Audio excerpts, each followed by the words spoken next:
gukurikira Imana cyangwa se gukurikira Satani, ubuzima bw'umwuka gukurikira Imana cyangwa se ubuyobe ukoresheje ikoranabuhanga kugira ngo ukurikire Satani.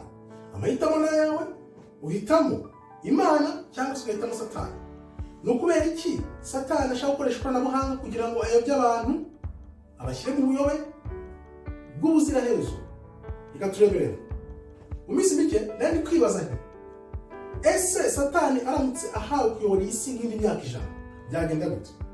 Tuzi neza ko Satani yahawe ubutware kuri ino si ubwo yashobonye ngo yavanywe mu ijuru, ariko bikaba ari igihe gito, atari igihe cy'ubuziraherezo.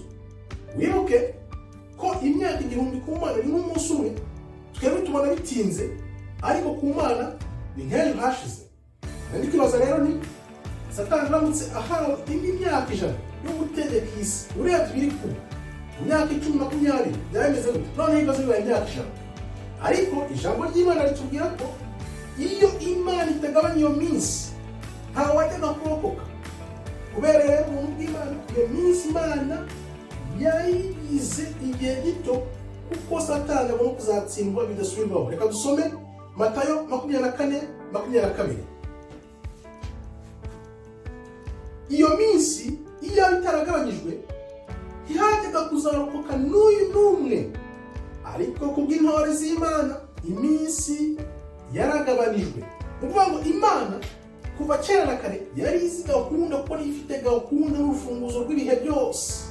Satani azi gato, ariko Satani ako gatazi ashaka gukoresha vuba vuba yihuse kugira ngo ayobye abantu akoresheje ikoranabuhanga. Ni ukubera ko Satani ari kwiruka amasigamana ashaka kuyobya abantu vuba vuba. Ni ukuvuga ngo hari umugambi ashaka kugeraho kugira ngo ayobye abantu bagisinziriye, abarimbure batarasobanukirwa.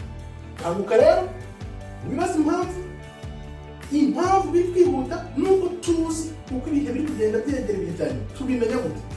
Ahandi birebere ku muvuduko w'ikoranabuhanga, ubirebere ku biri kuba, urebe icyo bintu bigamije, kuko ibiri kuba bihabanye n'ijambo ry'Imana. Nubona rero bihabanye n'ijambo ry'Imana, byibazeho, ubyitegereze, maze ushakishe ukuri kwabyo. Reka tureberere ni iki Satani ashaka kugeraho mbere y'ubuhanuzi bwanditswe ku isi no kugera. Byanze bikunze, urebye umuvuduko Satani ari gukoreraho, hari ikintu ashaka kugeraho mbere y'uko ubuhanuzi busoza uko bwanditse. Kuko ushobora kugerageza kurwanya ubuhanuzi, ariko ntiwabigeraho, kuko icyo Imana yanditse iyo hashize imyaka 1000 kirasoza. Reka tureberere.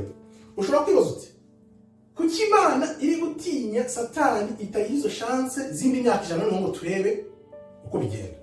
Imana ni Imana, kuva kera na kare ijya kurema isi yari ifite umugambi w'ubugingo buhoraho iteka ryose. Satani rero uko yarungurutse hariya yari ahari, azi uwo mugambi, niyo mpamvu ashaka kuwusenya anyuze kuri muntu.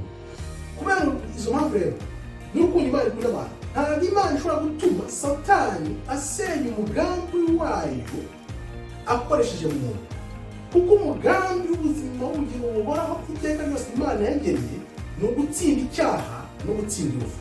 Satani rero icyo akoresha ni iki? Ni icyaha n'urupfu n'ubwoba. Ibyo bintu rero Imana nibivanaho, Satani azarangira burundu. Kandi tuzi ko kumbera Imana izahindura itsinde Satani burundu bidasubirwaho. Niyo mpamvu Satani yiruka amasigamana ashaka gukora uko bishoboka kose kugira ngo byibuze ayobye abantu, cyangwa se atume benshi barimbuka ntibazabone ubugingo buhoraho. Niyo mpamvu rero mbwira ni amahitamo ni ayawe. Shishoza, urebe gahunda z'Imana n'ijambo ry'Imana icyo bikubwira, uhitemo uruhande rw'Imana aho guhitamo uruhande rwa Satani, kuko Satani umugambi agufitiye ni ukukurimbura ukarimbuka ubuziraherezo, ariko Imana yo ni ukuguha ubugingo buhoraho iteka ryose. Murakoze rero, Imana ikomeze ibarinde. Shalom, shalom, shalom.